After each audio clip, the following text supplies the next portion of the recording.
그래서 오늘은 여호수아서 3장 1절부터 8절까지의 말씀을 본문으로 제목은 강하고 담대함의 모델의 말씀을 증거하도록 하겠습니다. 강하고 담대함의 모델.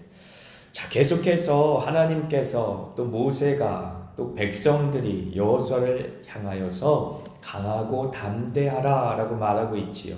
그래서 여호수아를 우리가 생각할 때 강하고 담대한 믿음을 빼놓고는 생각할 수 없는 인물입니다.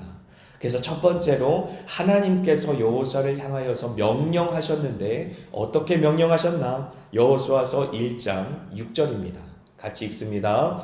강하고 담대하라. 너는 내가 그들의 조상에게 맹세하여 그들에게 주리라 한 땅을 이 백성에게 차지하게 하리라 라고 약속하신 것이지요. 이것은 바로 하나님께서 여호수아에게 명령하신 것입니다. 하나님께서 직접 여호수아에게 강하고 담대해라. 왜냐하면 하나님께서 이미 아브라함 때부터 약속하신 것이 아닌가라고 상기시켜 주시는 것이지요. 이제 여호수아가 감당할 그 모든 사명은 여호수아 자신만의 인생의 약속이 아니라 아브라함 때부터 여호수아에 이르기까지 모든 믿음의 사람들을 향한 하나님의 약속이었어요. 그러므로 하나님께서는 반드시 신실하게 이루실 것이다 라고 말하는 것이죠. 그러므로 너는 강하고 담대해라 라고 말하는 것입니다. 두 번째로 모세가 여호수아에게 또 강하고 담대하라 라고 조언하고 있습니다. 여호수아서 신명기서 31장 7절의 말씀 같이 읽습니다. 모세가 여호수아를 불러 온 이스라엘의 목전에서 그에게 이르되 너는 강하고 담대하라. 너는 이 백성을 거느리고 여호와께서 그들의 조상에게 주리라고 맹세하신 땅에 들어가서 그들에게 그 땅을 차지하게 하라 라고 말씀하고 있습니다. 모세는 이제 이스라엘 백성들 1세대를 이끌었던 지도자였습니다. 그리고 이제 임주환 전도사가 말씀을 증거할 때 그렇게 증거했던 것처럼 큰 기적을 베풀었던 지도자였지요. 그래서 출애굽 당시에 10가지의 재앙을 통하여서 하나님만이 참된 하나님이고 애굽 땅에 있었던 그 모든 우상 숭배는 거짓이다 라고 하는 분명한 증거가 드러날 수 있도록 하나님께서는 모세를 그렇게 사용하셨어요. 그래서 그 모세가 이제 느보산에서 가나안 땅을 바라보며 하나님 앞에 생을 마감하기 직전에 여호수아에게 강하고 담대해라 라고 당부한 것이지 어떻게 보면 당연한 당부일 것입니다. 너는 이 백성을 거느리고 여호와께서 그들의 조상에게 주리라고 맹세하신 땅에 들어가서 그들에게 그 땅을 차지하게 하라. 하나님께서 이제 여호수아를 통해 그 신실하고 진실한 언약의 말씀을 이루실 것이기에 너는 그냥 강하고 담대하기만 하면 된다 라고 이야기하고 있는 것이죠.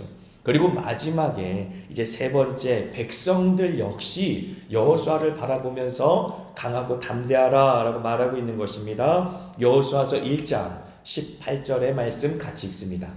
누구든지 당신의 명령을 거역하며 당신의 말씀을 순종하지 아니하는 자는 죽임을 당하리니 오직 강하고 담대하소서. 백성들마저도 우리는 당신의 말을 따르겠습니다. 마치 하나님께서 모세와 함께 하신 것 같이 하나님께서 당신과 함께 하시니 당신이 하나님을 대신하여 명령한 모든 명령에 우리는 순종할 것입니다. 그러니 여호수아 당신은 강하고 담대하소서라고 백성마저도 여호수아를 바라보면서 강하고 담대하기를 당부하고 있습니다.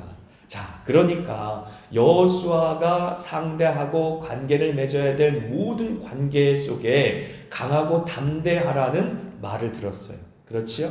하늘로는 하나님께서 강하고 담대하라고 하였고 여호수아의 평생의 멘토였었고 수종자라는 말을 통하여 평생을 모세를 섬겼기 때문에 어떻게 보면 스승과도 같고 영적인 아버지와도 같았던 모세마저도 여호수아를 바라보면서 강하고 담대하라고 했습니다.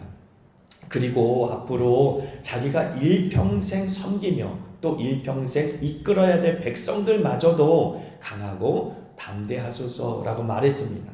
그렇다면 도대체 이 강하고 담대하다라는 것이 무엇일까요? 여호수아가 일평생 유지해야만 했었던 그 강하고 담대한 믿음이 무엇일까요? 하나님께서는 그 모델을 보여주지 않고 그냥 강하고 담대해라 라고 그렇게 여호수아의 등을 떠밀지 않았다라는 사실이 우리에게 굉장히 큰 격려가 됩니다.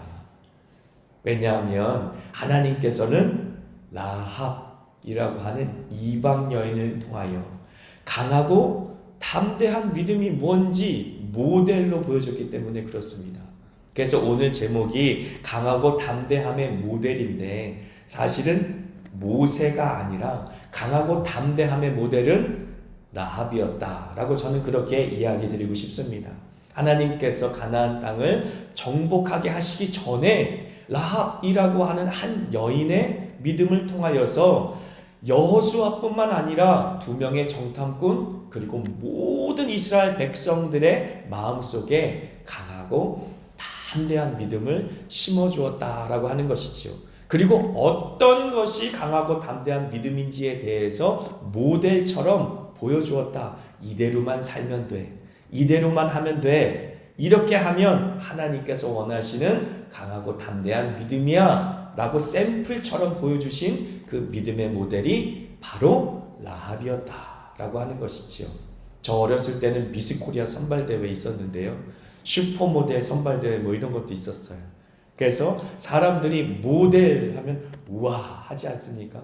마치 라합은 하나님께서 그 당시에 모든 이스라엘 백성, 여호수아뿐만 아니라 모든 이스라엘 백성들이 우와 저런 믿음이 있을까라고 모델처럼 바라보면서 그렇게 흠모할 만한 출중한 믿음을 가진 사람이었다. 강하고 담대함이 무엇인지 바르게 잘 보여준 그러한 사람이었다라는 사실을 전하고 싶습니다. 그래서 강하다, 담대하다 어떻게 보면 비슷한 말 같아요. 강하다, 담대하다라는 말 자체가 똑같은 말이 이제 반복된 것처럼 보이는데 사실은 그렇지 않습니다. 원어상으로 보면 강하다라는 의미는요. 어떤 하나님의 믿음, 주신 그 믿음을 끝까지 유지할 수 있는 지구력 같은 느낌이에요. 그래서 우리가 운동을 잘하려면 지구력이 있어야 되고 순발력이 있어야 되지 않습니까? 그런데 강하다라고 하는 것은 믿음 바대로 꾸준하게 끝까지 인내하며 하나님의 약속이 성취될 때까지 끝까지 그 믿음을 유지하는 능력, 그것이 바로 강함입니다. 그리고 담대하다라고 하는 것은 강함하고 조금 다른데 그것은 순발력이에요. 하나님께서 주신 기회를 믿음으로 딱 잡을 수 있는 힘이에요. 이러한 능력이 저와 여러분에 있길 바랍니다. 아멘. 이제 공사를 하면서 잠깐 쉬지 않습니까? 잠깐 쉴 때 이런저런 이제 간증 얘기도 하고 신앙적인 얘기를 하는데 이제 무지개교회에서 오신 집사님 한 분이 참 과묵하게 일을 하세요. 항상 일하실 때 한마디도 말도 안 하시고 열심히 일을 하셔요. 모든 인테리어를 이제 주관해서 지도하면서 하시는데 그 집사님께서 그런 간증을 하신 적이 있어요.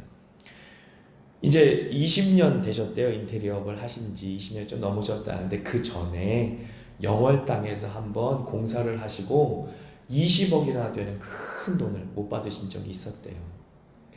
20억이 네 집 애 이름입니까? 그러시더라고요. 근데 그 20억을 받기 위해 수년 동안 영원 땅에서 정말 마음이 지옥 같은 그러한 삶을 보내셨다라고 하시더라고요. 나중엔 하다 안 돼서 결국은 내려놓자 하나님이 찾아오셨다라고 간증하시더라고요. 하나님을 깊이 만나시고 그리고 이제 그 다음부터 그렇게 돈 받으러 다닐 열정을 갖고 내가 돈을 벌자라고 그렇게 하나님의 일을 열심히 하신 것이지요. 그래서 무지개교회 이성훈 목사님이 이제 집사님들 모아서 같이 공사를 시작하시면서 딱 한마디 하셨거든요. 여러분들은 하나님의 일을 하십시오. 그러면 하나님이 여러분 일을 하실 것입니다. 그 믿음이 그 집사님들에게 다 있으신 것이죠. 다 생업이 있고 어려운 일이 있으신데도 불구하고 그 모든 것을 다 내려놓고 하나님의 일을 했을 때에 하나님께서 그분들의 인생을 책임져 주시고 오히려 여호와 일의 축복을 주시는 것을 경험하시는 것이죠. 그래서 1년에 몇 번씩도 휴가를 내셔서 선교지에 가셔서 공사를 하시고 그렇게 하나님 나라를 위해 애쓰시는 것을 우리가 함께 보고 있지 않습니까?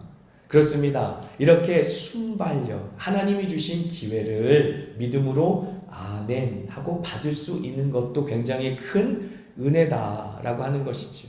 그런 은혜가 라합에게 있었다라고 하는 것입니다. 그래서 그 집사님이 20억이라는 큰 돈을 잃어버렸지만 지금도 인테리어 공사라고 하지만 작은 공사가 아니에요. 이 공사가 끝나면 7억짜리, 10억짜리 이런 공사가 계속 기다리고 있다고 해요. 시간이 남기 때문에 오신 것도 절대 아닌 것이지요. 이 불경기에 하나님께서 그렇게 계속 공사를 이어서 계속 주시는 것이죠. 그러니까 여러분 잊지 마셔야 됩니다. 우리의 삶을 주관하시는 것은 하나님이세요. 작은 것이든 큰 것이든 하나님께 우리의 인생을 맡기고 나아갈 때에 하나님께서 경영해 나가십니다. 우리의 인생을 하나님께서 붙드시고 경영해 나가야 비로소 성경이 말씀하시는 형통한 인생을 체험할 수 있어요. 그 믿음이 없으면 끊임없이 우리는 하나님을 쫓아가는 것이 아니라 돈을 쫓아가다 인생이 끝납니다. 우리가 이 땅 가운데 먹고 사는 것을 위해 쫓아가다가 인생이 끝나요. 우리 인생이 길지 않습니다. 그런데 한 번쯤은 하나님을 믿음으로 쫓아가야 되지 않겠습니까? 그럴 때에 하나님께서 채워주시는 그런 축복을 우리가 경험해 봐야 돼요. 그래야 우리 믿음이 성장해 나갈 수가 있는 것이지요. 라합이 그러한 믿음의 훌륭한 모범이다 라고 말씀하고 있는 것이지요. 강하고라는 믿음, 믿음대로 살아가는 그러한 라합이 강한 믿음을 보였는데 여호수아서 2장 9절 같이 한번 읽겠습니다. 말하되 여호와께서 이 땅을 너희에게 주신 줄을 내가 아노라. 우리가 너희를 심히 두려워하고 이 땅 주민들이 다 너희 앞에서 간담이 농나니 라고 말씀하고 있습니다. 이것은 바로 라합의 고백이죠. 여호와께서 이 땅을 너희에게 주신 줄을 내가 아노라. 강하고 담대하라고 하나님도 말씀하시고 모세도 말하고 백성도 여호수아에게 말하면서 무슨 말을 하면서 강하고 담대하라고 했습니까? 강하고 담대할 것은 여호수아의 욕심을 이루기 위해 지금 가나안 땅에 들어가는 것이 아니니까. 여호수아가 가나안 땅에 들어가는 이유는 딱 하나예요.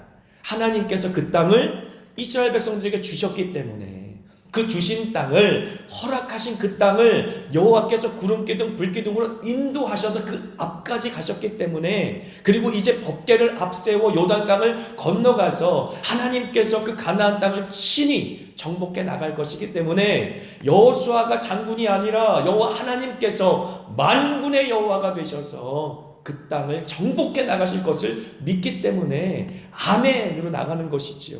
그때 하나님께서 여호수아뿐만 아니라 모든 이스라엘 백성들을 붙잡으셔서 하나님의 천군 천사와 함께 거룩한 성전, 거룩한 전쟁을 이뤄가게 하시고 반드시 승리하게 하실 것을 믿기 때문에 강하고 담대하라 라고 선언했던 것 아닙니까? 그런데 그 믿음이 라합에게 있었어요.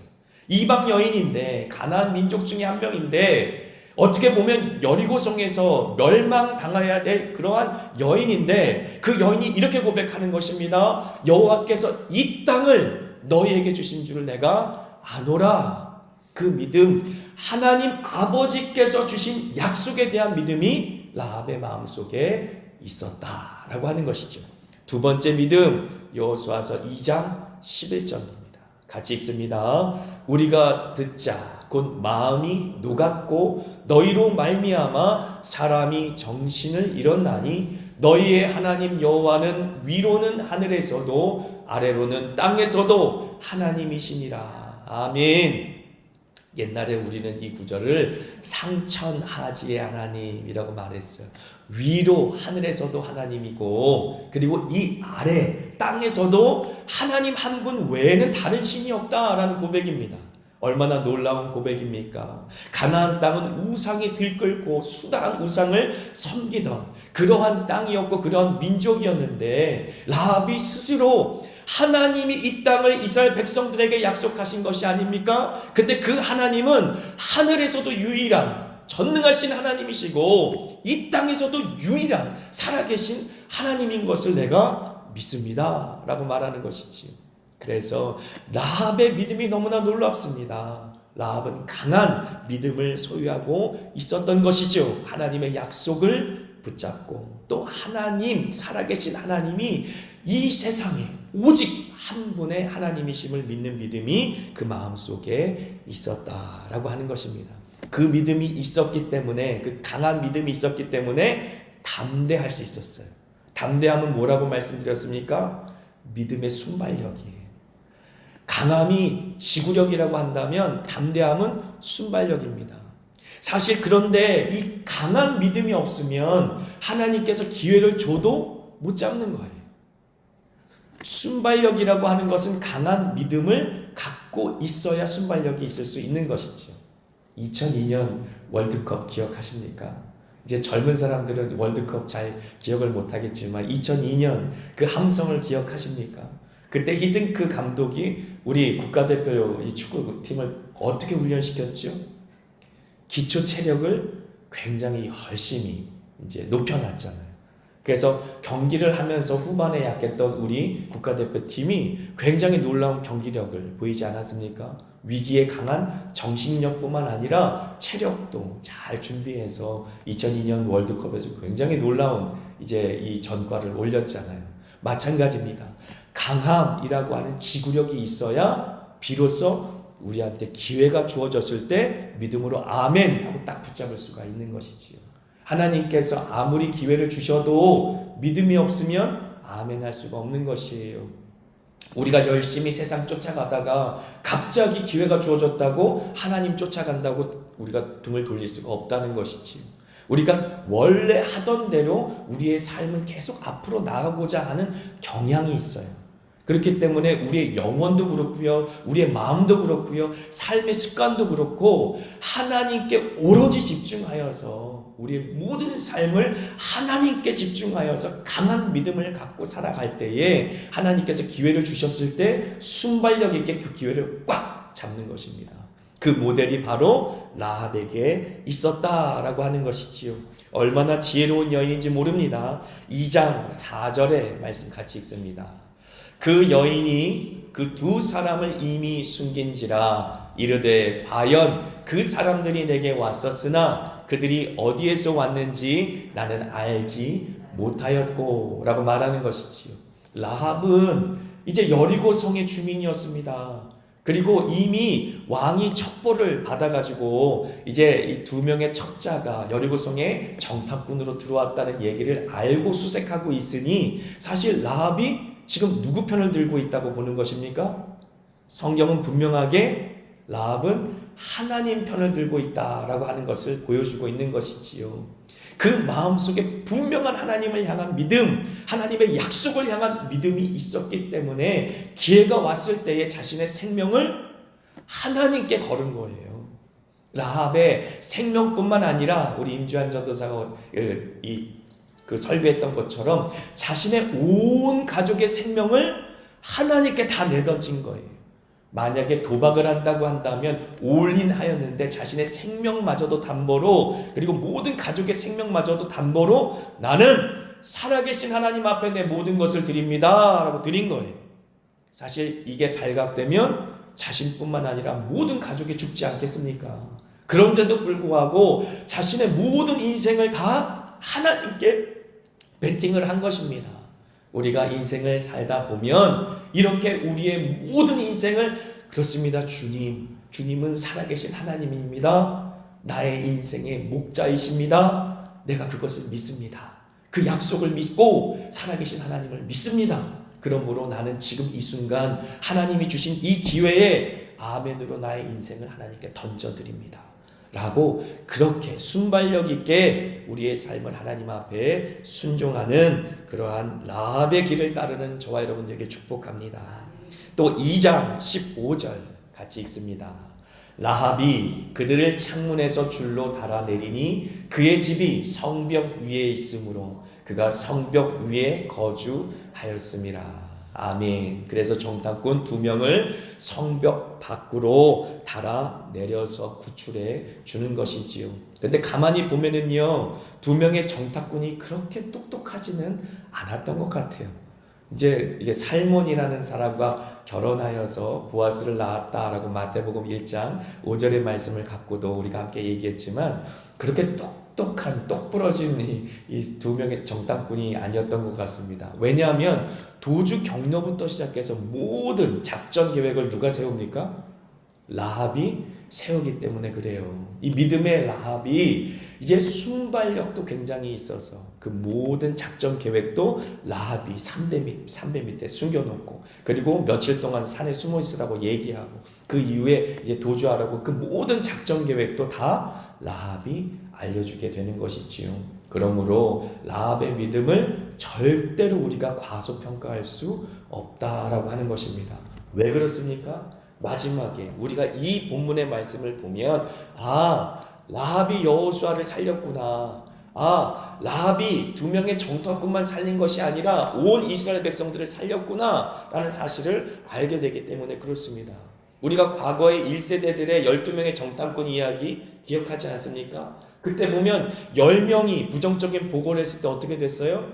백성들이 오히려 하나님 앞에 반역을 일으키고 죽게 되었다고 막 그렇게 불평하고 원망하지 않습니까? 그런데 이 라합의 강하고 담대한 믿음을 보고 그 믿음 때문에 살아난 2명의 정탐꾼이 여호수아와 온 백성에게 보고했더니 어떤 내용이 등장합니까? 2장 23절과 24절 같이 읽습니다. 그 2 사람이 돌이켜 산에서 내려와 강을 건너 눈의 아들 여호수아에게 나가서 그들이 겪은 모든 일을 고하고 또 여호수아에게 이르되 진실로 여호와께서 그 온 땅을 우리 손에 주셨으므로 그 땅의 모든 주민이 우리 앞에서 간담이 녹더이다 하더라. 아멘. 이 믿음의 고백이 누구의 말이에요? 이 믿음의 고백이 누구의 고백입니까? 라합의 고백입니다. 라합의 고백을 그대로 지금 옮겨서 2명의 정탐꾼이 약간 멍청하긴 했지만 순수하고 그리고 잘 믿는 성향이었던 것 같아요. 라합이 하라는 대로 다 하고, 그리고 라합이 말한 걸 그대로 믿고 그대로 와서 보고하지 않습니까? 만약에 라합이 부정적인 이야기를 했다면 어땠을까요? 2명의 정탐꾼을 아마 그 부정적인 이야기를 그대로 여호수아에게 전달했지 않겠습니까? 그러므로 라합의 믿음의 고백, 라합의 신앙의 고백이 그대로 이스라엘 백성들에게 나팔처럼 울려 퍼지고, 이스라엘 백성들이 강하고 담대한 믿음을 갖고 요단강을 한 발을 딱 디디면서 이제 법궤가 나가면서 강이 갈라지고, 그리고 여리고성을 하나님께서 말씀하신 대로 돌 수 있는 믿음의 여정을 시작할 수 있었던 것은 누구의 믿음 때문입니까? 라합의 믿음 때문입니다. 여러분, 라합이 되시길 축복합니다. 부정적인 말, 믿음 없는 말이 아니라 항상 나의 이 신앙의 고백 때문에 주변 사람들이 함께 정말로 갈라지지 않을 것 같은 강물을 믿음으로 밟을 수 있는, 그래서 무너지지 않을 것 같은 여리고성 앞에 소리를 지를 수 있는 그런 믿음의 역사를 함께 이뤄나갈 수 있는 그런 믿음의 라합 같은 저와 여러분이 되기를 축복합니다. 아멘.